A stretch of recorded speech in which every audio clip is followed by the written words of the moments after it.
नमस्कार दोस्तों, मैं वैभवंश राज आपका स्वागत करता हूं तक्षशिला ट्यूटोरियल के ऑनलाइन चैनल पे। दोस्तों, हम लोग बात कर रहे थे क्लास 12th के फिजिक्स के चैप्टर नंबर 9 के बारे में, जिसका नाम है किरण प्रकाशिकी एवं प्रकाशिकी यंत्र। इसमें दोस्तों हम लोग लेक्चर 9.7 तक कंप्लीट कर चुके थे। आज हम लोग बात करेंगे लेक्चर 9.8 के बारे में। तो दोस्तों, आज का सेशन हमारा क्वेश्चन से स्टार्ट होगा। कुछ क्वेश्चंस हैं, ठीक है, और काफी अच्छे हैं। तो आइए सेशन के पहले क्वेश्चन पे चलते हैं। क्वेश्चन जो है, पहली बात तो ये बता दूं, ये जान लीजिए दोस्तों, इस टाइप का क्वेश्चन जो मैं करवाने वाला हूं ये बहुत इंपॉर्टेंट है, ठीक है। और ये आएगा तो सीधा लॉन्ग में आएगा, क्योंकि इसमें आपका दिमाग खर्च होगा, ठीक है। हर जगह केवल आपकी मेहनत खर्च हो रही थी, आपको गुणा भाग करना पड़ रहा था, फॉर्मूला लगाना पड़ रहा था, यहाँ पे आपका दिमाग खर्च होगा, ठीक है। इस क्वेश्चन को जरा ध्यान से पढ़िए। क्या लिखा है? 0.2 मीटर त्रिज्या वाले एक बड़े जार, भाई जार कैसा होगा? बेलनाकार होगा, ठीक है। उस बेलनाकार जार की अपनी कोई त्रिज्या होगी। वो बता रहा है कि 0.2 मीटर त्रिज्या वाले एक बड़े जार की तली से 0.1 मीटर ऊंचाई तक ग्लिसरीन भरी है, ठीक है। और ग्लिसरीन का अपवर्तनांक दे रखा है, ठीक भाई। चलिए, जार की तली में एक छोटा प्रकाश स्रोत रखा गया है। छोटा प्रकाश स्रोत कुछ भी हो सकता है, बल्ब हो सकता है, ट्यूबलाइट हो सकती है, कुछ भी हो सकता है, ठीक है। खैर उससे मुझे मतलब नहीं है। ग्लिसरीन के तल पर वह क्षेत्रफल ज्ञात कीजिए जिससे यह प्रकाश बाहर निकल सके। देखिए दोस्तों, ये डायग्राम में जो मैंने बनाया हुआ है, ये एक बड़ा जार है, इसके अंदर ग्लिसरीन भरी है, ठीक है। इस जार की त्रिज्या दे रखी है कितनी? जार की त्रिज्या दे रखी है 0.2 मीटर। इसका मतलब ये दूरी जो है वो कितनी होगी? 0.2 मीटर होगी। लेकिन दोस्तों, इसकी आवश्यकता नहीं पड़ रही है, ठीक है, ठीक, इसकी आवश्यकता पड़ेगी नहीं। अच्छा, और क्या बोल रहे हैं कि इस जार की तली से 0.1 मीटर की ऊंचाई तक ग्लिसरीन को भर दिया गया है और इस जार की तली में एक प्रकाश स्रोत रखा है, ठीक है। अब आपसे पूछ रहे हैं कि इस ग्लिसरीन की तली, ये जो मुक्त तल है, ठीक है, ग्लिसरीन के पृष्ठ पर वह क्षेत्रफल ज्ञात कीजिए जितने क्षेत्रफल से प्रकाश निकल सकता है। आपको पता है दोस्तों कि ग्लिसरीन का अपवर्तनांक कितना है? 1.4 है, ठीक है। और प्रकाश स्रोत कहां रखा है? ग्लिसरीन के अंदर रखा है। तो ये सोचिए कि जैसे ही प्रकाश स्रोत से प्रकाश निकलेगा, वो प्रकाश पहले किसमें गति करेगा? ग्लिसरीन में या वायु में? ऑब्वियस सी बात है, ग्लिसरीन में ही गति करेगा, क्योंकि ये प्रकाश स्रोत भी तो ग्लिसरीन में ही रखा है। जैसे ही प्रकाश स्रोत से प्रकाश निकलेगा, वो ग्लिसरीन में ही गति करेगा और गति करता हुआ ग्लिसरीन के पृष्ठ तक जाएगा, फिर उसके बाद वो पृष्ठ से बाहर जाएगा, है ना। चलिए, तो दोस्तों यहां पे हमने क्या माना हुआ है, देखिए। और एक और चीज, अगर हम बात करते हैं ग्लिसरीन की, और ग्लिसरीन के बाहर जाएगा, तो बाहर क्या है? वायु है। तो जब प्रकाश ग्लिसरीन से वायु में जाएगा, ठीक है, जब प्रकाश ग्लिसरीन से निकल के वायु में जाएगा तो सघन माध्यम से विरल माध्यम में जा रहा है। तो इस घटना में, इस स्थिति में क्या हो सकता है? इस स्थिति में जो है वो पूर्ण आंतरिक परावर्तन के चांसेस हैं, और पूर्ण आंतरिक परावर्तन होगा तो जरा ध्यान रखिएगा, ठीक है। मैं बात करता हूं, हमने मान लिया कि प्रकाश स्रोत से एक प्रकाश किरण निकली इधर, एक प्रकाश किरण निकली इधर, ठीक है। अगर हम इसकी बात करें तो यहां पे हमने इस वाले, ठीक है, इस वाले आपतन बिंदु पर हमने एक अभिलंब खींच दिया, और इधर भी हम एक आपतन बिंदु पर एक अभिलंब खींच देते हैं, ठीक है। अच्छा, अब जरा देखिएगा कि यहां पर आपतन कोण ये है कितना? ये आपतन कोण हुआ, यहां पे ये वाला कोण आपतन कोण हुआ, ठीक है। अगर दोस्तों आपतन कोण का मान क्रांतिक कोण के बराबर हो जाए तो क्या होगा? सघन माध्यम में अगर आपतन कोण का मान क्रांतिक कोण के बराबर हो जाएगा तो विरल माध्यम में अपवर्तन कोण का मान कितना हो जाएगा? 90 हो जाएगा, ठीक है। अगर ये वाला कोण हम IC मान लेते हैं, ठीक है, ये वाला कोण अगर हम IC मान लेते हैं तो क्या होगा? अगर ग्लिसरीन के पृष्ठ पर प्रकाश आपतन कोण बराबर क्रांतिक कोण से आपतित होगा, I बराबर IC से आपतित होगा, तो प्रकाश जो है वो बाहर नहीं जाएगा भैया, वो प्रकाश इस तल के समांतर हो जाएगा, ठीक है। अब यहां समझिएगा मेरी बात, ठीक है। जैसे मान लीजिए यहां पे कोई प्रकाश स्रोत रखा है, ठीक है, एक प्रकाश किरण चली यहां से यहां, एक प्रकाश किरण चली यहां से यहां, ठीक है। अच्छा, प्रकाश दोस्तों अगर हम बल्ब यहां कोई लगा दे, मान लीजिए हमने यहां बल्ब लगा दिया, तो इस बल्ब से प्रकाश तो चारों दिशाओं में जाएगा। वही काम यहां भी हो रहा है, इस बल्ब से प्रकाश निकल के चारों दिशाओं में जाएगा ना। अगर हम इस ग्लिसरीन के दो आपतन बिंदु की बात करते हैं, अगर इन दोनों आपतन बिंदु की हम बात करते हैं और सपोज करिए ये वाला कोण क्रांतिक कोण के बराबर हो जाए तो क्या होगा, जब सघन माध्यम में क्रांतिक कोण के बराबर होता है आपतन कोण, तो विरल माध्यम में अपवर्तन कोण कितना होता है, 90 होता है, ये हो जाएगा 90। अगर सपोज करिए इसके आगे की बात करता हूं मैं, ठीक है, मैं इसके आगे की बात करता हूं, अगर मान लीजिए ये प्रकाश किरण हमने निकाली, एक प्रकाश किरण इधर निकली और एक प्रकाश किरण ये गई, ठीक है, तो दोस्तों इधर क्या होगा, अगर ये कोण क्रांतिक कोण है तो ये वाला कोण तो आईसी से ज्यादा ही होगा ना, ये कोण जो होगा वो आईसी से ज्यादा होगा। इसी प्रकार यहां पे अगर हम एक अभिलंब खींचेंगे और ये वाला कोण देखेंगे तो ये वाला कोण अगर आईसी है तो ये वाला कोण जो है, अब की जो आपतन कोण बन रहा है वो हमेशा क्या होगा, आईसी से ज्यादा होगा। और जब ये कोण आपतन कोण आईसी से ज्यादा, क्रांतिक कोण से ज्यादा होते हैं तो दोस्तों होता क्या है, जब आपतन कोण का मान क्रांतिक कोण से ज्यादा होता है तो प्रकाश किरण जो है वो परावर्तित होकर उसी माध्यम में लौट आती है, ठीक है, बाहर जाएगी ही नहीं और ये उसी माध्यम में लौट आएगी। और जब ये उसी माध्यम में लौट आ रही है तो ये पूर्ण आंतरिक परावर्तन होगा। लेकिन दोस्तों समझिएगा, हमसे बोला गया है कि ग्लिसरीन के तल पर वह क्षेत्रफल ज्ञात कीजिए जिससे यह प्रकाश बाहर निकल सकता है। दोस्तों आपको पता है, अगर क्रांतिक कोण से जरा सा भी कोण ज्यादा हो गया तो प्रकाश किरण परावर्तित होकर ग्लिसरीन में ही लौट आएगी, ठीक है, बाहर जाना तो दूर की बात है, वो परावर्तित होकर उल्टा लौट आ रही है, ठीक है। तो हमें क्या निकालना है, हमें केवल उतना हिस्सा निकालना है जितने हिस्से से प्रकाश निकल के जा रहा है। तो दोस्तों आप अपनी बुद्धि का इस्तेमाल करके जान सकते हैं कि अगर आपतन कोण का मान आईसी से कम होगा तभी वो बाहर जा सकेगा प्रकाश, अदरवाइज बाहर जाएगा ही नहीं। आपतन कोण आईसी हो गया तो 90 हो जाएगा आर का मान, अगर आई का मान आईसी से ज्यादा हुआ तो आपतन कोण का मान 90 से भी अपवर्तन कोण का मान 90 से भी ज्यादा हो जाएगा, मतलब प्रकाश किरण पूर्ण आंतरिक परावर्तन की घटना के कारण लौट आएगी। तो इसका मतलब क्या हुआ दोस्तों, इसका मतलब यह हुआ कि केवल वही प्रकाश किरण बाहर जा पाएगी जिसके लिए आपतन कोण का मान आई का मान आईसी से कम होगा, ठीक है, और आईसी से मान कम उन्हीं किरणों के लिए होगा जो केवल इतने रेंज में आ रही है, ठीक है। तो हमने क्या किया है, हमने यहाँ पे प्रकाश स्रोत से निकलने वाली दो प्रकाश किरणों को दिखाया है, ये दोनों प्रकाश किरणें क्रांतिक कोण आईसी का फॉर्मेशन निर्माण कर रही हैं, ठीक है। अगर हम इस वाले किरण पर विचार करते हैं दोस्तों, इधर से भी एक किरण निकल के जाएगी, नो डाउट इधर से भी किरण निकल के जाएगी, लेकिन दोस्तों जो किरण इधर से निकल के जाएगी उसके लिए आई का मान आईसी से ज्यादा होगा, और जब आई का मान आईसी से ज्यादा होगा तो ये टकरा के लौट आएगी। इसी प्रकार जब प्रकाश की कोई किरण यहां से निकलेगी तो उसके लिए भी आई का मान क्रांतिक कोण से ज्यादा होगा, और जब भी आपतन कोण का मान क्रांतिक कोण से ज्यादा होता है तो प्रकाश किरण जो निकलेगी वो लौट आएगी उसी माध्यम में, वो बाहर नहीं जा पाएगी। बाहर केवल उतनी ही प्रकाश किरणें जाएगी जो इस रेंज के भीतर से निकलेगी, मतलब जिसके लिए आई का मान आईसी से कम होगा, ठीक है। यही वो की आइडिया था जो हमको लगाना था। अब ये क्वेश्चन काफी आसान हो गया है। तो दोस्तों जितनी प्रकाश किरणें इन दोनों किरणों के बीच में निकलेगी केवल वही पार हो पाएंगी, बाकी नहीं हो पाएगी, क्योंकि बाकी सभी किरणों के लिए आपतन कोण का मान क्रांतिक कोण से ज्यादा होगा और ऐसी किरणें टकराकर ग्लिसरीन में ही लौट आएगी, वो वायु में नहीं जा सकेगी, ठीक है। चलिए दोस्तों सबसे पहले हमको करना क्या होगा, सबसे पहले तो यहां पे हम लिखेंगे, देखिए पहला माध्यम कौन है, ग्लिसरीन, बाहर निकलेंगे तो कौन होगा, वायु, ठीक है। तो क्या लिखेंगे, ग्लिसरीन वायु के लिए, चलिए ग्लिसरीन वायु अंतःपृष्ठ के लिए, ग्लिसरीन वायु अंतःपृष्ठ के लिए स्नेल के नियम से लगाइए जरा, स्नेल का नियम कितना हो जाएगा, ये हो जाएगा साइन आई अपॉन में साइन आर। देखिए दोस्तों अभी हमको करना क्या है, अभी हमको इस आईसी को लेकर चलना है, ठीक है। सबसे पहले तो हमें यह निकालना है कि क्रांतिक कोण का मान कितना है, ग्लिसरीन और वायु के लिए क्रांतिक कोण का मान कितना है, आईसी। और जब दोस्तों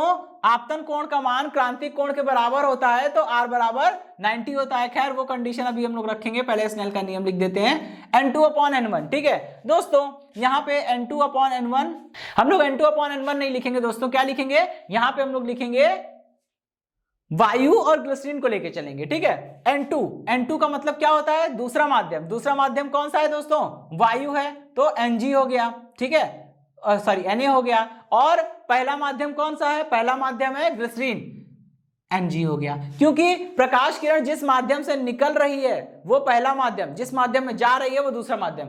हमारी प्रकाश किरण यहां से ग्लिसरीन में ट्रेवल कर रही है, ठीक है, प्रकाश स्रोत से निकलने के बाद ग्लिसरीन में चल रही है और ग्लिसरीन से निकल के जब दूसरे माध्यम में जा रही है तो वो दूसरा माध्यम कौन सा है, वायु। ठीक है, तो N2/N1 होता है। N2 मतलब दूसरे माध्यम का अपवर्तनांक, यहाँ दूसरा माध्यम जिसमें प्रकाश किरण जा रही है वो वायु है, तो N2 की जगह Na आ गया। और N1 मतलब पहला माध्यम, जिस माध्यम में वो चल रही थी वो है ग्लिसरीन, तो Ng हो गया। ठीक, अच्छा अब यहां लिखेंगे, इसको हम लिख सकते हैं इक्वेशन नंबर 1 बोल दिया। ठीक है, परंतु दोस्तों हमको पता है I बराबर कितना है, IC है, और R बराबर कितना है दोस्तों, 90 है। ठीक है, यहां रखिए कितना हो जाएगा, साइन IC अपॉन में ये हो गया दोस्तों sine 90 is equal to Na upon में Ng। ठीक है, चलिए अभी यहाँ पे आपको क्या दिया है, Na और Ng दोनों का मान आप जानते हैं। ठीक, कितना आ जाएगा, ये हो गया, नीचे लिख दे रहा हूं, ये तो देखिए साइन R तो हो गया 90, साइन 90 तो हो गया 1। ठीक है, साइन 90 कितना होता है दोस्तों, 1 होता है, सभी लोग जानते हैं। तो ये हो गया साइन IC और साइन R हो गया, साइन 90 हो गया 1। ठीक है, Na का मान कितना है, Na मतलब वायु का अपवर्तनांक है 1, Ng मतलब ग्लिसरीन का अपवर्तनांक कितना है 1.4। इसको सॉल्व कर लेंगे तो कितना आएगा, 5 बटे यहां से दशमलव उठाएंगे, 0 उठाएंगे, बढ़ाएंगे और 10/14 यानी 5/7। ठीक है, ये कितना हो गया, 5/7। इक्वेशन नंबर 2 बोल दीजिए, इसकी जरूरत पड़ेगी अभी आगे। ठीक है, अब दोस्तों हमको करना क्या है, जरा यहाँ पे एक ट्राइंगल बन रहा है, देखिए SPO। ठीक है, तो क्या लिखेंगे, ट्राइंगल SPO में आइए पहले देखिए दोस्तों, हमारा पर्पस क्या है, हमको ओपी निकालना है, हमको कुछ भी करके ओपी निकालना है बस। ठीक है, तो पहले हम लोग लगाएंगे यहाँ पे साइन IC।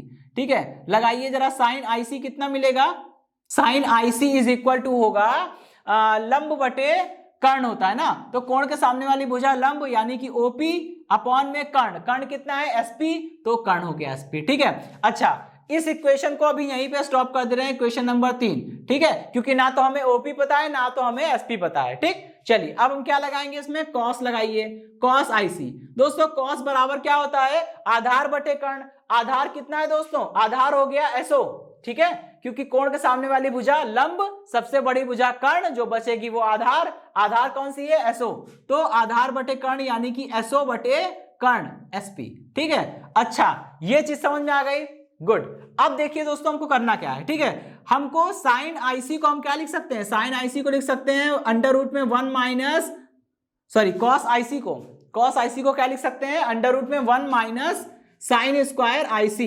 ठीक है, और यहाँ पे SO अपॉन SP को हमने ऐसे ही रहने दिया, यहां लिख दे रहा हूं। ऐसा क्यों किया, क्योंकि cos theta is equal to under root में 1 माइनस साइन स्क्वायर थीटा होता है। ठीक है, इसलिए इसको ऐसा लिखा गया है। अच्छा अभी देखिए sine square IC, sine IC की वैल्यू आपको पता है ना, तो आप आसानी से निकाल सकते हैं। ठीक है, और यहां से भी देखिए साइन IC की वैल्यू पता है, तो रख दीजिए इसको। ठीक है, कितना हो जाएगा ये, यहां से मुझे SP तो नहीं पता ना, अच्छा SP मुझे नहीं पता है, कोई बात नहीं।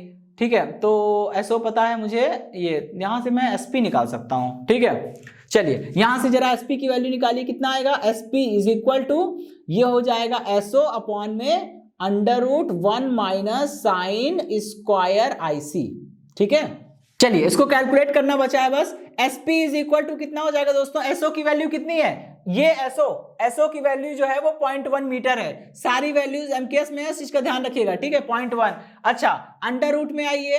ठीक है, यहां देखिए sine square IC, sine IC का मान है 5/7, स्क्वायर करेंगे 5 का 25 और 7 का 49, तो 25/49 हो जाएगा। ठीक है, इसको आगे बढ़ाते हैं, कितना होगा ये, SP इज इक्वल टू कितना हो जाएगा, यहाँ 49 होगा, 49 में से 25 गया, कितना आएगा 24/49, और 24/49 ये होगा 0.1 और ये हो जाएगा अंडर रूट में 24 अपॉन में 49। ठीक है, और 49 जो है उससे निकलेगा 7, वो ऊपर चला जाएगा, तो कितना आ गया, SP is equal to 0.1 into 7, जो कि मिलके कितना हो जाएगा 0.7 हो जाएगा, तो ये हो गया 0.7 अपॉन में 49। ठीक है, सॉरी अपॉन में 7। ठीक है, सॉरी ये 24 हो जाएगा ना, वो 7 तो ऊपर चला गया, ये अपॉन में 24 आ गया। ठीक है, SP की वैल्यू निकल आई। अच्छा SP की वैल्यू निकल आई है तो हम लोग इसका यूज कर सकते हैं, साइन IC पता है, sp मिल गया, OP मिल जाएगा। ठीक है, क्या करेंगे, इक्वेशन नंबर 3 का यूज करेंगे और इसको हम लोग इक्वेशन नंबर 4 बोल रहे हैं। समीकरण 3 से देखिए, यहां से आप निकालिए OP की value. OP is equal to कितना आएगा, साइन IC इंटू में SP।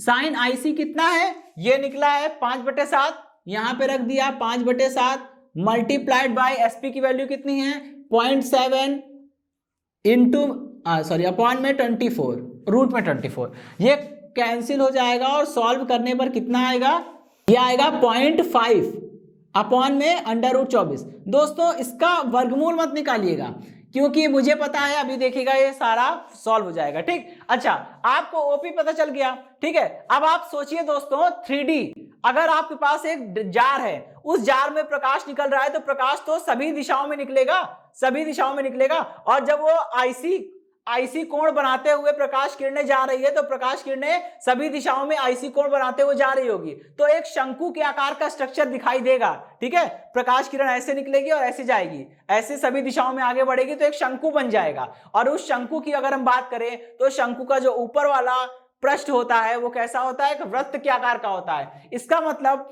ग्लिसरीन के पृष्ठ पर एक वृत्त के अंदर का ही प्रकाश जो है, ठीक है, एक वृत्त बन जाएगा। ग्लिसरीन के पृष्ठ पर एक वृत्त बन जाएगा, उस वृत्त के भीतर जितनी प्रकाश किरणें होगी वही बाहर आ पाएगी, उसके बाहर वाली जितनी भी हैं वो सारी पूर्ण आंतरिक परावर्तन के कारण अंदर हो जाएगी। ठीक है, तो इसके पृष्ठ पर क्या होगा, एक वृत्त बन रहा होगा, उस वृत्त की त्रिज्या OP हमें पता चल गई है, तो उस पूरे वृत्त का क्षेत्रफल निकाल लीजिए, वही ग्लिसरीन की सतह पर वो क्षेत्रफल होगा जिससे प्रकाश बाहर निकलता है। ठीक है, तो अभी हमको क्या करना पड़ेगा, इस त्रिज्या के वृत्त का क्षेत्रफल निकालना पड़ेगा।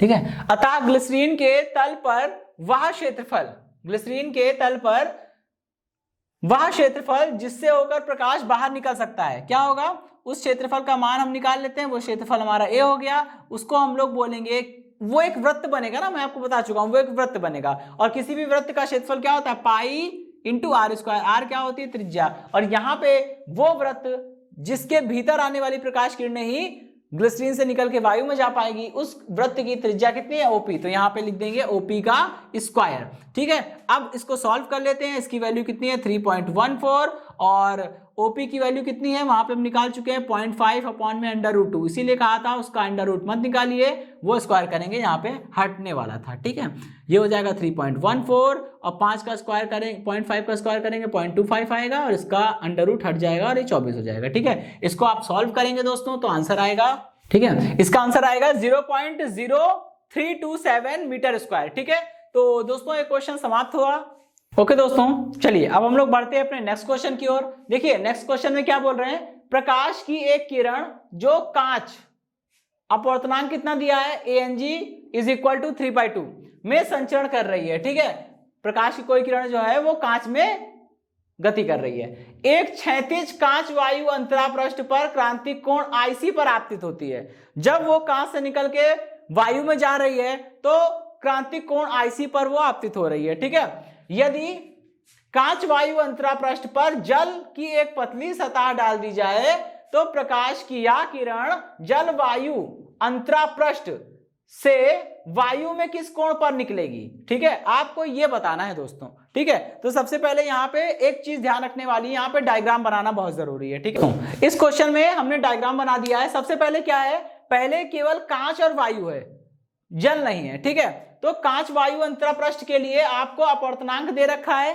ठीक है, और बोल रहे हैं कि कांच में गति करती हुई ये कोई प्रकाश किरण जब कांच से निकल के वायु में जाने वाली थी, पहले जल नहीं था ना, जब कांच से निकल के वायु में जाने वाली थी तो वो किसी आपतन कोण IC क्रांतिक कोण पर आपतित हो रही थी। ठीक है, तो फिर उसके बाद क्या किया गया, हमने थोड़ा सा जल डाल दिया। अब बोल रहे हैं सारी कंडीशन वैसे ही है, जितने कोण पर ये किरण पहले आपतित हो रही थी उतने ही कोण पर अभी भी ये किरण आपतित होगी। बस आपको ये बताना है यहाँ पे फाइनल R की वैल्यू कितनी होगी। ठीक है दोस्तों, तो सबसे पहले हम लोग काम करेंगे, जैसे जैसे क्वेश्चन की स्थिति दी गई थी हम उस पर विचार करेंगे। ठीक है, और आपकी सुविधा के लिए मैं यहाँ पे एक डायग्राम और बना देता हूं।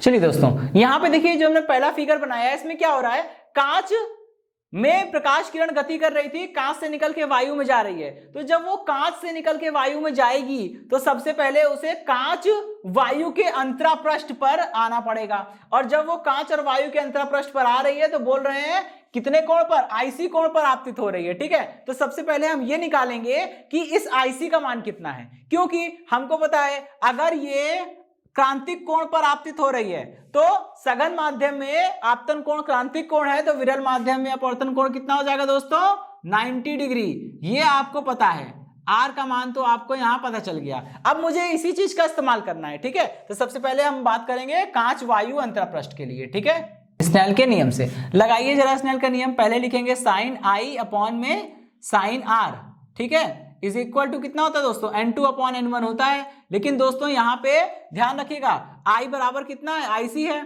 ठीक है, तो यहाँ पे रखेंगे I बराबर IC, और जब आपतन कोण क्रांतिक कोण है तो अपवर्तन कोण कितना हो जाएगा, 90 हो जाएगा। तो यहाँ रख देंगे साइन 90 हो गया। N2 मतलब दूसरा माध्यम, दोस्तों कांच से निकल के वायु में जा रहे हैं तो दूसरा माध्यम कौन हो गया, वायु हो गया, और पहला माध्यम कौन है, कांच है।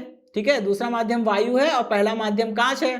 ठीक है, तो यहां पे जरा आईसी का मान निकालिए। Sine IC is equal to कितना हो जाएगा, एन ए अपॉन में एन जी। इसको हम लोग क्या लिख सकते हैं, इसको हम लोग उल्टा करके लिख सकते हैं, एन जी अपॉन में एन ए।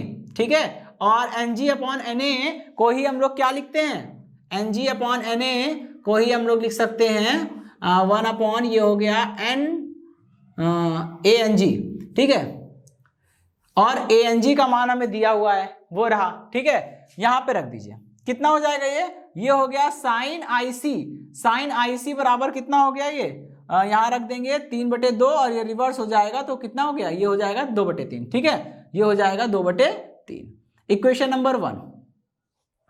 ठीक, यानी यहां पे जो ये कोण आईसी है, भाई देखिए सीधी सी बात है, पहले कांच से निकल के वायु में प्रकाश चला जा रहा था, अब हमने पानी डाल दिया है तो कांच और वायु के बीच में पानी आ गया है। लेकिन दोस्तों पानी आने से क्या होगा, आर का मान तो बदल जाएगा, क्योंकि दोस्तों कांच और वायु अंतरापृष्ठ के लिए यहां पे क्रांतिक कोण, जब कोण क्रांतिक कोण था तो वहां पे आर इक्वल 90 हो गया था। लेकिन जब आप पानी डाल देंगे तो क्या ये आपतन कोण बदल जाएगा, नहीं, आपतन कोण तो नहीं बदलेगा, आपतन कोण तो उतना ही रहेगा जितना पहले था। यानी ये आईसी था, पहले ये आपतन कोण आईसी था तो अभी भी आपतन कोण आईसी ही है। लेकिन दोस्तों अब आप पूछेंगे कि यहाँ पे 90 था तो यहाँ पे 90 क्यों नहीं हुआ, क्योंकि दोस्तों एक बात जान लीजिए, ये अंतरापृष्ठ कौन सा है, कांच और वायु, और यहाँ अंतरापृष्ठ कौन सा है, कांच और जल। कोई जरूरी थोड़ी ना है कि कांच और वायु के लिए जो आपतन कोण, जो क्रांतिक कोण हो, वही कांच और जल के लिए भी क्रांतिक कोण हो, अलग होगा ना, बिल्कुल। तो जब कांच और जल के लिए क्रांतिक कोण अलग अलग है तो वही बात हो गई ना कि यहां पहले आपतन कोण क्रांतिक कोण के बराबर था, लेकिन किसके लिए, कांच और वायु के लिए। अब दोनों अंतरापृष्ठ के दूसरी ओर जो माध्यम था वो बदल गया है, तो उसके लिए क्रांतिक कोण भी तो बदल जाएगा। अब ये आपतन कोण क्रांतिक कोण जितना नहीं रहा, क्योंकि जल और कांच के लिए क्रांतिक कोण कुछ अलग होगा, और जब आपतन कोण का मान उसके बराबर हो जाएगा तभी जरूर 90 हो जाएगा, है ना। चलिए अभी हम लोग उसको देखते हैं। ठीक, चलिए अब हम क्या करेंगे, अब हमारा अगला स्टेप होगा, हम कांच और जल की बात करेंगे। कांच और जल अंतरपृष्ठ के लिए इस अपवर्तन कोण R डैश का मान निकालेंगे। जब इस R डैश का मान पता चल जाएगा तो दोस्तों जितना यहां R डैश होगा उतना यहां पे आपतन कोण भी हो जाएगा, सीधी सी बात है ना। और फिर हम यहां पे हमको फाइनल R डबल डैश का मान या R ट्रिपल डैश का मान हमें मिल जाएगा। ठीक है, चलिए तो देखते हैं, इसको हमने I डैश पर मान लिया। ठीक, अभी मैं इसको रफ करता हूं और ये पहला वाला डायग्राम भी रफ करता हूं। चलिए, कांच जल अंतरापृष्ठ के लिए स्नेल के नियम से यहां पे अप्लाई करिए स्नेल का नियम। साइन I अपॉन में sine R is equal to होता है N2 अपॉन में N1। ठीक है, यहां पे आपतन कोण तो दोस्तों आईसी है, ठीक है, साइन आईसी है, लेकिन दोस्तों ध्यान रखिएगा यहाँ पे आपतन कोण जो आईसी है, क्रांतिक कोण, वो किसके लिए था, वो तो कांच और वायु के लिए था। यहाँ कांच और जल के लिए वो कोण अब क्रांतिक कोण के बराबर नहीं रहा, इसलिए R का मान 90 नहीं होगा, बल्कि यहाँ पे हमने R का मान कुछ R डैश मान लिया है। ठीक है, ये हो गया R डैश। N2 दोस्तों यहाँ पे N2 होता है दूसरा माध्यम, और N1 होता है पहला माध्यम। N2 दूसरा माध्यम कौन है? जल, तो ये हो गया NW, और N1 मतलब पहला माध्यम का अपवर्तनांक जो कि Ng है। तो आपको NW/Ng का मान नहीं दिया है, लेकिन थोड़ा दिमाग चलाएंगे तो काम हो जाएगा। ठीक है, चलिए हमको क्या निकालना है दोस्तों? हमको निकालना है साइन आर डैश। तो sine R dash is equal to कितना हो जाएगा? Sine R dash is equal to हो जाएगा Ng/NW इनटू साइन IC। ठीक है, Ng/NW इनटू साइन IC। चलिए अभी यहाँ क्या हो जाएगा? ये हो जाएगा sine R dash is equal to, ये हो जाएगा Ng/NA इनटू NA/NW।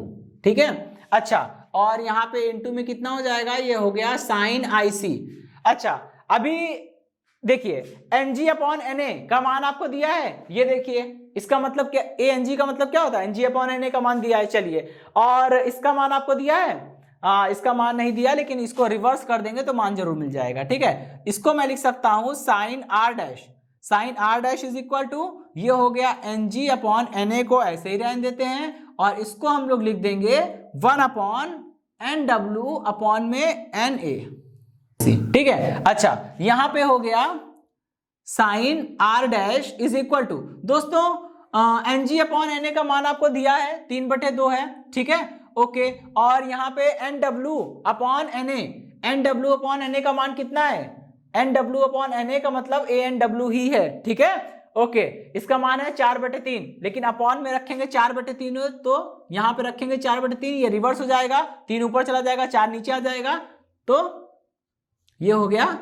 ठीक, अच्छा, अभी साइन आई का मान कितना निकला था? 2/3 निकला था, तो यहाँ पे 2/3 रख देंगे। ठीक है, समीकरण नंबर 1 में हमने निकाला था। अभी देखिए 3 से 3 कटेगा, ठीक है, इस 2 से 2 कटेगा, कितना आया? ये आया साइन आर डैश कितना हो गया दोस्तों? 3/4। इक्वेशन नंबर 2 हो गई।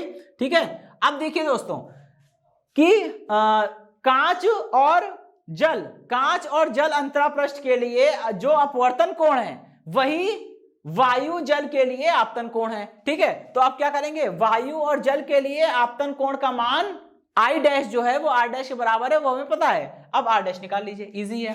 ठीक है, तो यही काम करेंगे, इसको मैं रफ करता हूं। ठीक है दोस्तों, चलिए जल वायु अंतरापृष्ठ के लिए स्नेल के नियम से, दोस्तों ध्यान रखिएगा, यहां पे जो माध्यम पहला माध्यम होता है उसका नाम पहले लिखेंगे, जो माध्यम दूसरा माध्यम होता है उसका नाम बाद में लिखेंगे। जैसे यहां देखिए प्रकाश किरण जल से निकल के वायु में जा रही है, तो पहला माध्यम कौन है? जल। दूसरा माध्यम कौन है? वायु। तो प्रकाश किरण जल से निकल के वायु में जा रही है, तो इसे जल और जल डैश वायु अंतरापृष्ठ के लिए स्नेल के नियम से ऐसा लिखेंगे, उल्टा नहीं लिखेंगे कि वायु जल नहीं लिखेंगे, जल पहले लिखेंगे, वायु बाद में लिखेंगे, क्योंकि जल यहां पे पहला माध्यम है और वायु दूसरा माध्यम है। इसी प्रकार मैंने अभी क्या लिखा था? यहां कांच पहला माध्यम था, जल दूसरा माध्यम था, क्योंकि कांच से निकल के जल में प्रकाश जा रहा था, तो कांच जल अंतरापृष्ठ लिखा था, ना कि जल और कांच। ठीक है, चलिए, तो इस चीज का ध्यान रखिएगा, जो माध्यम पहला है उसका नाम पहले, और जो माध्यम दूसरा है उसका नाम बाद में लिखेंगे। ठीक है, तो जल वायु अंतरापृष्ठ के लिए स्नेल के नियम से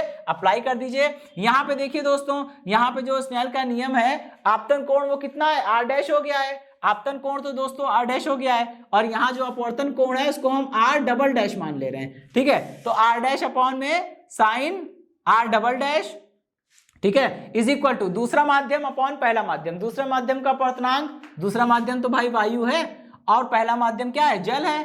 ठीक है, यहां पे लिख देंगे, क्यों? क्योंकि यहां पे I इज इक्वल टू कितना हो गया है दोस्तों? I इज इक्वल टू यहां पे आर डैश के बराबर हो गया है। ठीक, इसलिए हमने ऐसा किया। अच्छा, अभी हमको आर डबल डैश का मान निकालना है, तो यहां लिखेंगे sine R double dash is equal to कितना हो जाएगा? NW अपॉन में NA इनटू, यानी कि multiplied by sine R dash. ठीक है, अच्छा, अब यहां से NW/NA का मतलब होता है ANW, उसका मान दिया है 4/3, और साइन आर डैश का मान हमने समीकरण नंबर 2 में निकाला था दोस्तों। कितना आया था? वो आया था दोस्तों 3/4। ठीक है, तो देखिए दोस्तों 3/4 और 4/3 कट जाएगा पूरा। ठीक है, और कितना आ गया? साइन आर डबल डैश, वो कितना आ गया? 1 आ गया, और यहां से आर डबल डैश कितना आ जाएगा? 90 आ जाएगा। इसका मतलब कि प्रकाश किरण जो है वो जलवायु अंतरापृष्ठ में, जलवायु अंतरापृष्ठ में वो प्रकाश किरण जो है वो 90 का कोण बनाते हुए निकलेगी, ठीक है। और ऐसा तभी हो सकता है दोस्तों, सपोज करिए और समझिए, जल वायु में कौन सघन, जल सघन है, वायु विरल है।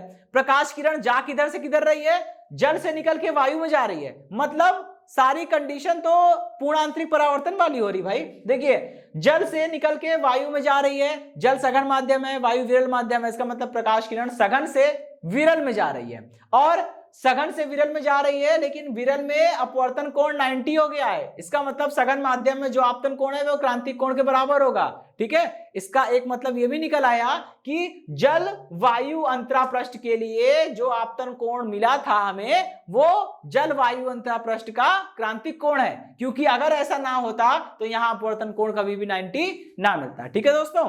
तो ये दोनों क्वेश्चन काफी अच्छे थे, ये दोनों क्वेश्चन कंप्लीट हुए, ठीक है। इसमें दोस्तों हमारा दिमाग खर्च हुआ, ठीक है, इसलिए क्वेश्चन ज्यादा मार्क्स में आते हैं। या तो जो क्वेश्चन लेंदी हो वो 5 मार्क्स में आएंगे, 5 मार्क्स में, या तो जो क्वेश्चन दिमाग लगाने वाले हैं, थोड़ा सा सोचने पे मजबूर करने वाले हैं, वो क्वेश्चन 5 मार्क्स में आएंगे, ठीक है। चलिए तो दोस्तों ये दोनों क्वेश्चन खत्म हुए, ये दोनों का टाइप काफी इंपॉर्टेंट है, काफी अच्छे क्वेश्चन है, इसके टाइप के और क्वेश्चन आप ट्राई करिएगा, ठीक है दोस्तों। तो इसी के साथ ये सेशन समाप्त होता है। इस सेशन से जुड़े नोट्स प्राप्त करने के लिए डिस्क्रिप्शन में दिए गए लिंक पर जाके क्लिक कीजिए। ओके दोस्तों, आज के सेशन में इतना ही, मिलता हूं नेक्स्ट सेशन में, धन्यवाद।